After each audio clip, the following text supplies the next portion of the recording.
So, Rahim, today we have a special guest, Alice, and today's topic's unique. It's not all about the money, it's all about learning the difference between men and women and investment habits. So, yeah, what are you looking forward to today with Alice? You know what? I'm looking forward to the fact to highlight on some of the differences between men and women. Like we know we are different in the way we think, but I didn't realize how far apart we are, so to speak, in the way messaging resonates for us.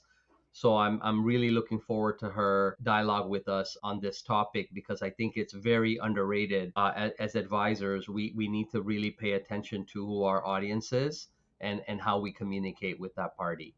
Agreed. And I think plan sponsors too and how they engage their members for investing and learning about investing is going to be important. So let's bring her in. Let's bring her in. Alice, let's hear about your background. Where I started in my career and what I've carried forward ever since is speaking to women investors all across Canada on how to build better relationships with their advisors and feel more financially confident. And that research and those conversations and those events have transformed into not only that, but also coaching advisors on how to form better relationships with their women clients. But well, you've caught my attention already. So, as a woman, and I'm really curious to see what the research says about women and investing. So, maybe I'll kick things off and asking specifically, when in your research, tell us about how people do form relationships with money and how that applies to. Yeah, so this is a really important context because we need to, as human beings, we need to be able to understand where we came from with money in order to be able to support ourselves and each other moving forward. So there was a really interesting study that was done by Creighton University and the Financial Psychology Institute. And what they found is that children actually start forming money attitudes as early as the age of 3, and those money attitudes are actually solidified, by the age of 7.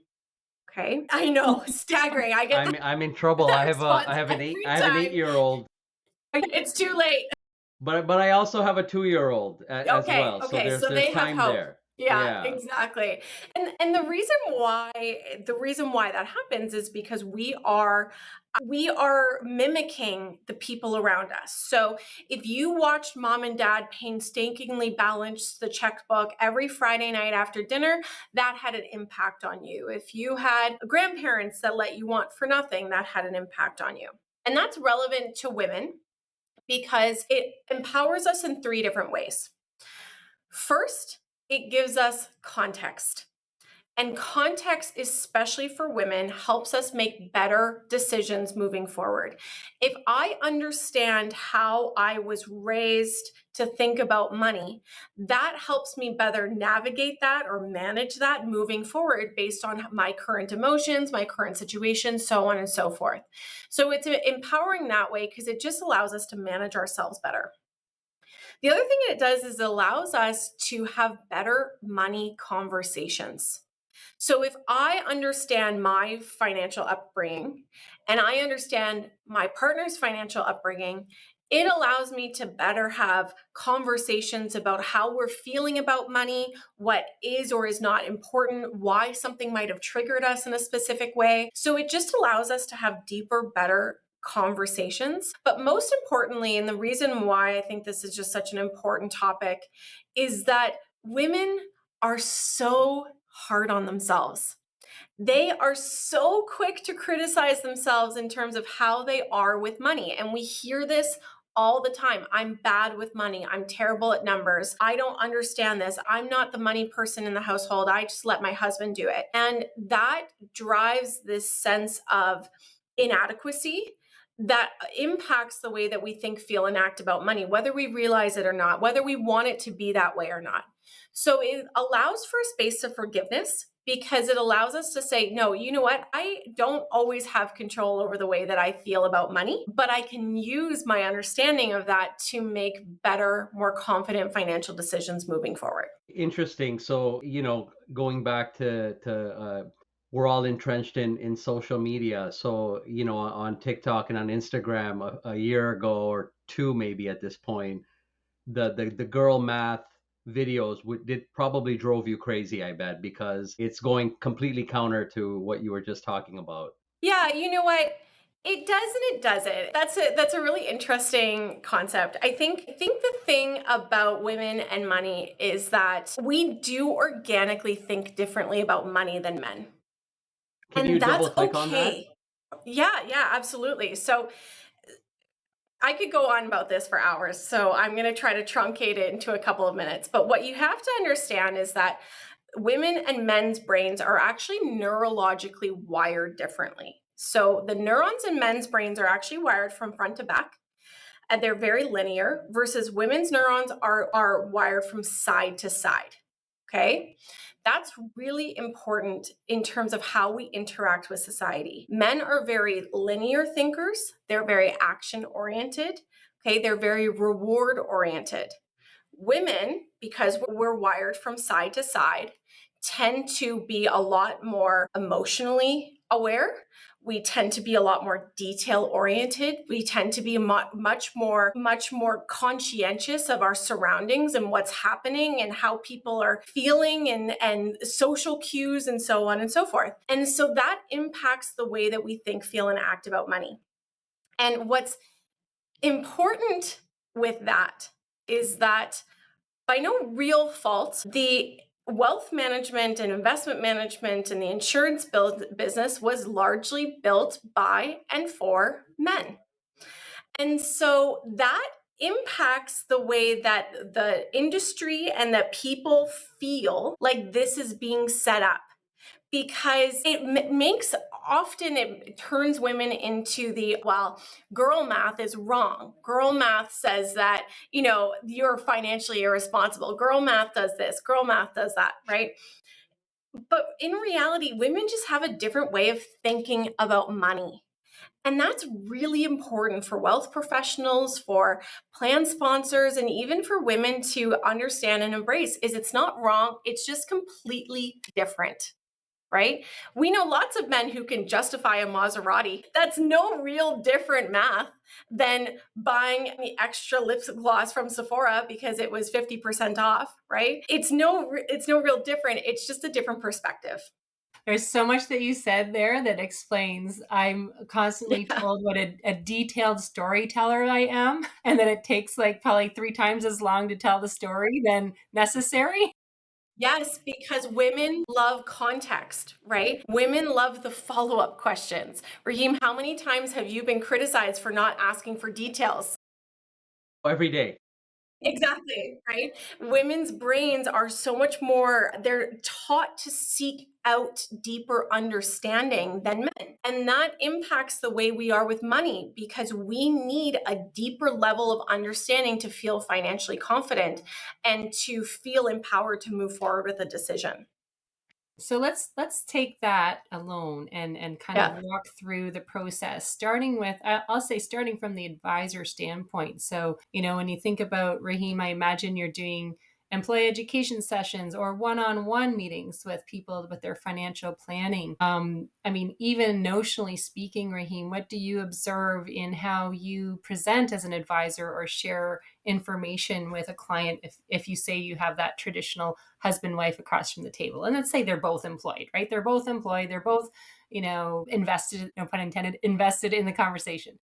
Yeah, I think personally, and I'll have to be honest, I've been blind to this research. Like I approach a man and a woman the same, and that obviously sounds like to my at a fault or to my detriment, because if we're wired differently, the conversations we need to have to help our clients, men or women, need to be positioned differently, right? It's too bad that this type of research isn't so widely available, or maybe you have to go seeking for it. But after reading what I have read, I think I am going to be very tactful in positioning. Right. So, what ends up happening, Alice, in our industry is we'll be talking to a group of people about money, Mhm. right? In an employee session, for example, right? And membership is made up of men and women, but we have one PowerPoint presentation that we're building off of or talking to from. So maybe there is an opportunity, the way we build examples and the notes within these decks and in our planning phases or whatever it is, to incorporate how a man would learn versus a woman would learn. Like, I'm curious to know, in financial planning where you're actually meeting with people one to one, does the average advisor take this research into context? And I think I know the answer, but I want you to highlight the opportunity there Yeah. for the average advisor. And it could be women advisors Yes. who've been in the business for 20 years, used to communicating a certain way because that's how they learn the business. Yes. Yes, you're absolutely right. So here's what I would tell you. I would say the research is coming out more and more and more. We're seeing it in droves now, but it was not where it is. It's much more robust today than it was even a couple of years ago. What I would tell you is that most advisors instinctually understand that there's a difference. She's asking different follow-up questions. There's a different attention to detail. There is a different conversation about risk or performance or things like that. So they instinctually know it's going to be different, but they often don't necessarily know how to navigate it. For example, look at the average meeting agenda. We find that typically advisors start out with, let's do a market update, and then let's talk about your investments, and then we'll talk about the financial plan, and then if we have time at the end, we'll answer some of your questions. When in reality, what we need to be doing is we need to be starting with, what is on your mind today? What is keeping you up at night? And I do not know a woman that does not have an answer to that question. No matter how arbitrary it may seem to us, women are organic worriers, right? That comes from that neurological sideways motion where we're constantly worried about everyone else in our life.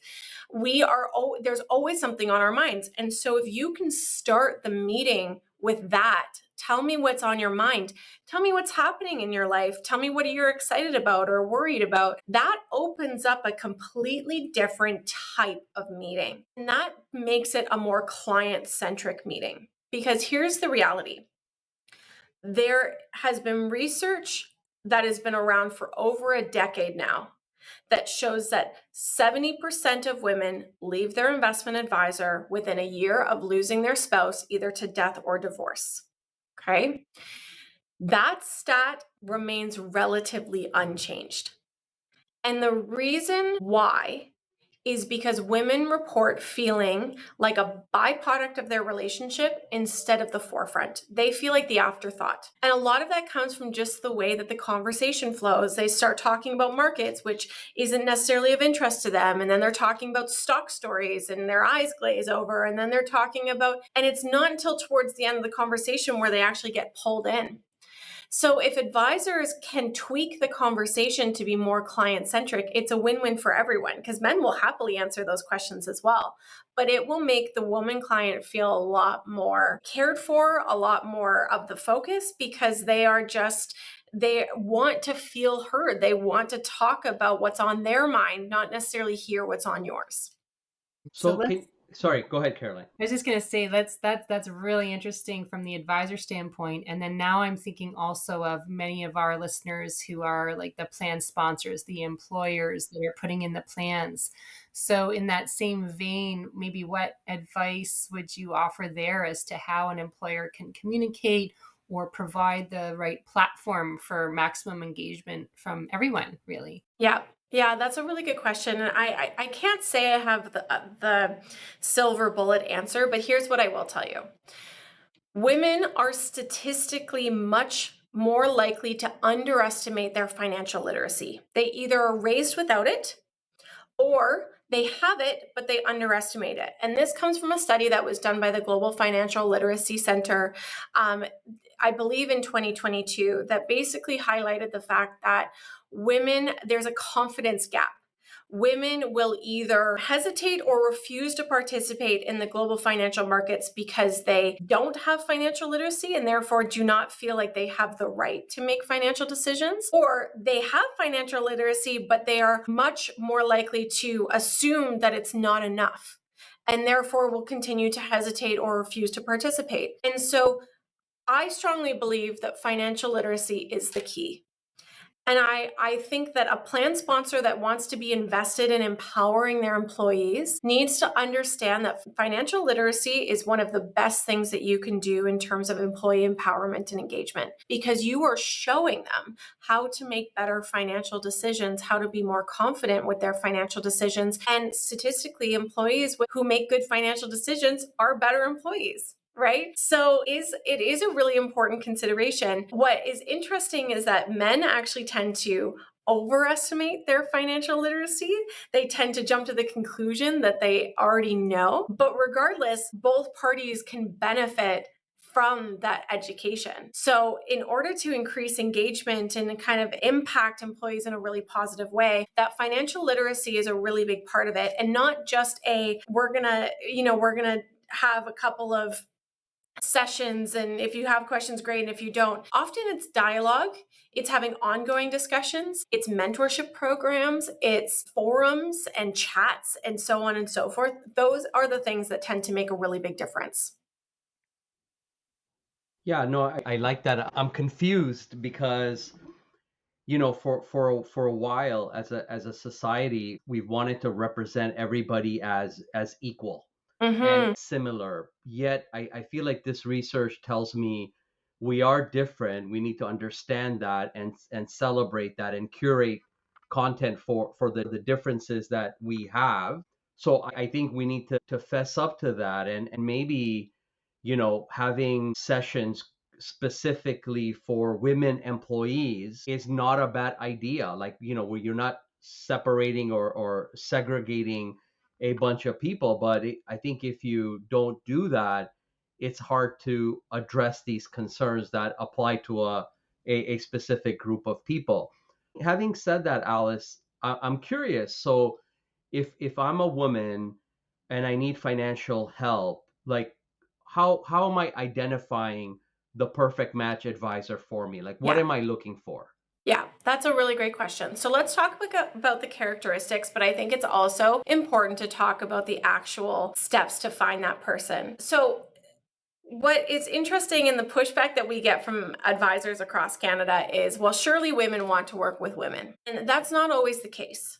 Okay. Typically, women are looking for characteristics in an investment advisor, not necessarily a gender preference. Okay. What are those characteristics? There is several, but the most prominent ones are able to speak to me in a really relevant and impactful way, understand my situation clearly. They provide education in a way that works for me, right? They have a high quality way of delivering advice. So they are delivering on returns and risk and so on and so forth. And they have a high level of emotional intelligence. Okay. What's funny, and this is anecdotally, but advisors across the country will say it'll be the male that'll call and talk about performance. It'll be the female that'll call and talk about, what's upsetting them, what's on their mind, the things that they're worried about. And so advisors need to be able to navigate those conversations. So how do you find that? Those are exceptionally qualitative traits, right? But women can look for that in things like advisor websites. Is there a space for education or resources that they can look up? Testimonials are a big one. But I find women are exceptionally social creatures. We love to connect. So the best way a woman can find an advisor that carries those traits is to ask the people that they love and trust. Who are you working with?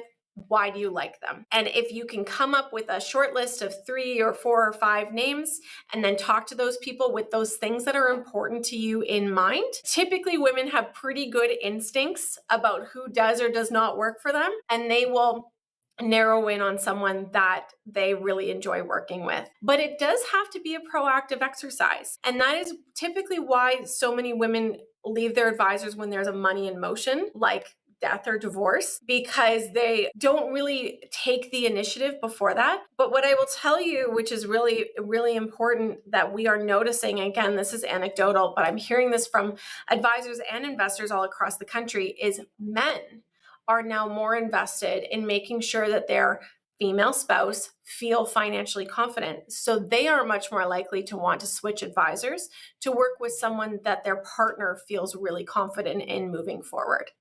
So if you can demonstrate those traits as an advisor, you're in great shape. If you're not, there might be some opportunity for improvement.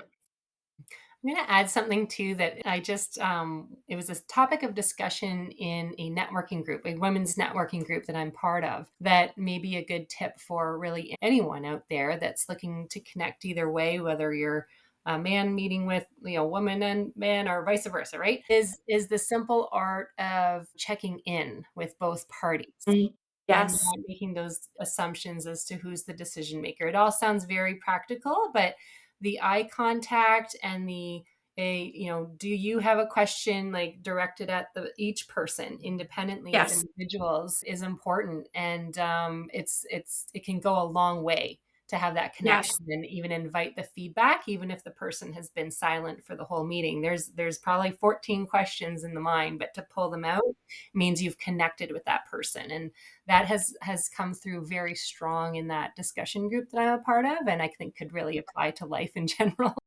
Yeah. Well, and just think of human nature, right? We as humans tend to gravitate towards the person that is most likely to mirror us, right? So if someone's asking a lot of questions, if they're smiling and nodding, if they're really engaged, our shoulders turn towards them, we lean forward, we make more eye contact, we use our hands a lot. And if there is someone else in that room that isn't as engaged, it can be very easy for them to feel left out.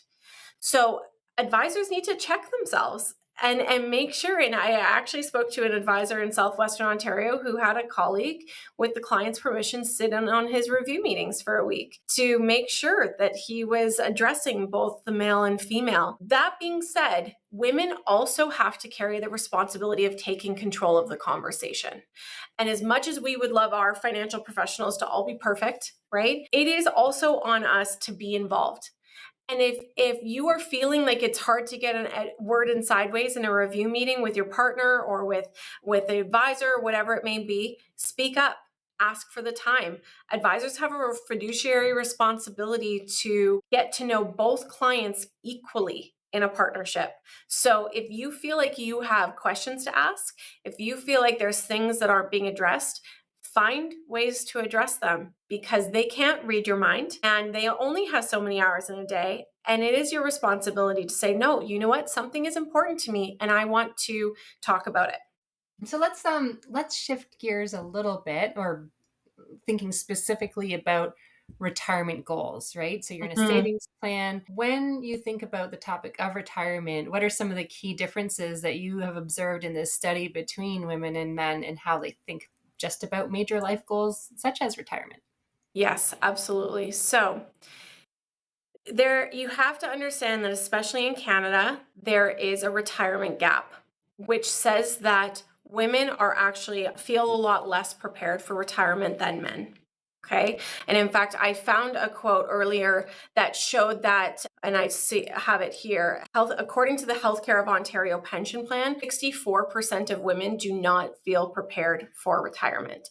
And a big part of that comes from the gender gaps that we're experiencing out there. There is still a gender wage gap, right? So women are under earning men. There's also breaks from the workforce that impact our savings over time, right? These are things that impact Canadian women in a way that we don't always understand until we get closer to. So the first thing is to ensure that women are financially prepared for retirement, that they have what they need, that they are set up for success over the long term. And that includes different investment vehicles, that includes different drawdown strategies. There's lots of different ways that advisors can walk women through this. What I think gets often missed is what women are actually looking for in retirement. Men are big thinkers, right? They have big retirement goals. Think of the way that we advertise retirement in Canada. We see the couple walking hand in hand down the beach. We see the slow motion golf swing. We see the car winding its way down the road. Those are big retirement goals. Women view retirement a lot differently. And they tend to want to focus on things like, which of the 4 charities that are important to me am I going to donate both my time and money to? How do I spend more time with my grandchildren or my friends or my family? How do I learn a new skill? I've got lots of women in my life who went back to school, picked up a new hobby, things like that. How do I travel and experience the world more? And because those goals tend to be a little bit more practical, women especially see them as smaller. And because they're smaller, they don't talk about them as much. And yes, $100 a year on Duolingo is a lot different from the cottage in Muskoka, but it's still important to her. So, understanding what women want to plan for above and beyond being able to fund themselves in retirement, what's really important to them and how they feel seen and heard in retirement is really important because it is generally different. I've spoken to advisors who have said, well, I've had women clients or male clients say, well, our goal is to buy the boat. And she turns to him and says, that's your goal, not mine. Right. And I just a couple weeks ago, I had an advisor say, all of a sudden I'm turning into a marriage counselor because I've got 2 clients fighting in front of me about whether or not they're going to buy the boat. And so it's important to understand that. It's important to understand that there are differences in terms of the way women think, feel, and act around financial goals and how to manage that in comparison to men. Yeah, so thinking back again to, I'll say, advisor and employer plan sponsor, in my mind, I'm feeling like this could be a good idea because everyone, we're talking about women versus men and how we think and how we feel, but I'm also reflecting on, not to put everyone in the same silo because maybe, Yes. people are different and there's different versatility as well. So in my mind, I'm wondering about almost like the employee survey, right? That asks, what type of information do you want and how frequently do you want it? In what way do you want it? That goes to everyone, right? Yes. It can be a lot of upfront work, but you're kind of going to get the answer from the population that may Yes. or may not have everything to do. So maybe comment on that. Have you seen a way that any tips you would offer that when you're kind of surveying the crowd? Yes, absolutely. I think, first of all, asking in general is a relationship building activity, right? You are subconsciously telling your clients that you care about their opinions in terms of how they work with you. So, just the act of sending out a survey makes a really big difference. But again, women report feeling like a byproduct. So, if you can make small tweaks to the way that you interact with them, educate them, support them. And it doesn't have to serve everyone in exactly the way, because to your point, there will be women who like watching videos versus women who want to sit in on a seminar versus men who don't feel financially confident at all and women who feel completely financially confident. It's the act of showing that you're interested in learning what's important to them and then taking that information and building something that's meaningful. So small tweaks like a survey can go a very long way. The other thing that we know is that human beings in general learn very, very, very differently. They have lots of different ways that they want to absorb information. So having the same type of content available in a video versus in an article versus in a instructional format can really make a big difference, because it can allow you to have a much more diversified approach and make more people feel like they have an increased amount of access to the content. Good. Rahim's thinking. He's taking it all in. I could No, tell he's you know the what I wheels think are is turning. the way I think maybe an approach that one can take that, maybe more, not even pragmatic, maybe is a word I'm thinking of, is just people are wired differently. Mm-hmm. And in your strategy as an advisor, whether you're completing financial plans for your client, or in my world, in a group world where we're talking to an audience of people, is just making sure that when you communicate to the group of people, you're using examples that resonate with both types of people as a whole. It could be a male who may think differently and needs communication in a certain way, or a woman who wants to be communicated a certain way. I think that blended approach is probably the best way to be able to manage something like this. While I was listening to you, Alice, and you're very passionate about this, which is great to see and interview someone like you. Have there been any studies on the number of advisors in Canada or in North America and the breakdown by male female? Yes, yes, So there I'm are. I'm imagining it leans more towards more male advisors than women Yes. advisors. Dramatically more. I do believe, and I apologize, I do not have the specific stat memorized, but I believe the most recent stat that came out was that it's about 16 to 17% of investment advisors in Canada are women versus men. Okay, so there is still a staggering disparity between the genders of your investment advisors. Further to that, research also shows that advisory teams that have mixed genders, so a male and female advisor, tend to have deeper client relationships. To your point, Yeah. Rahim, I was working with a team out east, and and one advisor was the warm, bubbly, conversational. They can sit down for an hour and talk about the dogs and the kids and everything. And the female advisor was CA, very analytical, very to the point. And they found that different clients just gravitated to different ones of them depending on what they were looking for in their relationship. And that just allowed them to have a much more holistic client base because they weren't pigeonholed into specific types of personalities or preferences.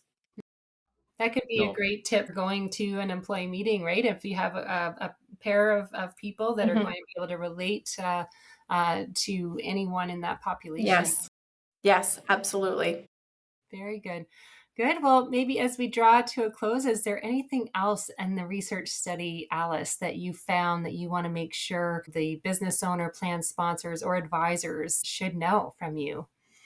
Yeah, I think there's one thing that I try to say to everyone, whether it's an investor, an advisor, a plan sponsor, whoever it may be, is that self-awareness is critical here. We are not going to move mountains until we understand intrinsically how we are and what our instincts are and how we can manage those instincts. And there's tons of controls out there that you can put into place. You can have meeting review templates that you follow. You can have client engagement calendars so that you have a mixed way of interacting with people. You can send out surveys. All of these things can help you make sure that you are reaching a wider audience base and are relevant to all types of clients, not just men and women, but average investors who are just trying to pay the rent versus people who are buying businesses versus people who feel completely financially sophisticated versus people who don't feel financially confident at all. Having that self-awareness to say, you know what, I might not actually know how to read my clients' minds, and therefore I'm going to put some measures in place to make sure that I can connect with them in lots of different ways, will always go a very long way in terms of ensuring that your business is well set up and that you are working towards equality, whether you realize it or not. Yeah, well said. And I think going back to your earlier comment, the way the typical agenda is structured for a meeting, kind of Mhm. turning that on its head and literally asking your clients what's keeping them up at night and having them formulate the agenda on the spot. You've already come prepared, so you could pivot if needed too. So I think that's a good way. Um, Okay, and Rahim, from your end, is there anything you've learned today that you would like to take that highlighter and share with advisors or plan sponsors as far as takeaway notes? I've learned that I know nothing because our approach needs to change because how differently we're wired. It's good to know scientifically that there's backing to that. Innately we know we're different in how we communicate with the males and the females in our life. You get that intuition, but knowing that these are hard scientific facts and having some ammunition, thanks to Alice, behind how we can handle these big issues, it's going to be meaningful for our practice. Wonderful. And I know that we'll work with you, Alice, to get some really great homework and reading material into our show notes that our listeners today would be very interested to read about. So, on behalf of the Benefits Alliance Voice, I want to thank you very much for being our guest today. I definitely anticipate meeting you again in the future for some live conversation or continued podcast series. So, thank you. Thank you both. It was a pleasure being here today. This has been the Benefits Alliance Voice. If you enjoyed this episode today, please share it with your network and check the podcast notes for additional materials. Thanks, and see you at the next episode. This podcast is provided as a general source of information and should not be considered personal, legal, accounting, tax, or investment advice, or construed as an endorsement or recommendation of any entity or security discussed. Investors should seek the advice of professionals prior to implementing any changes to their investment. Certain statements contained in this podcast are based in whole or in part on information provided by third parties, and CI Global Asset Management has taken reasonable steps to ensure their accuracy. Market conditions may change, which may impact the information contained in this podcast.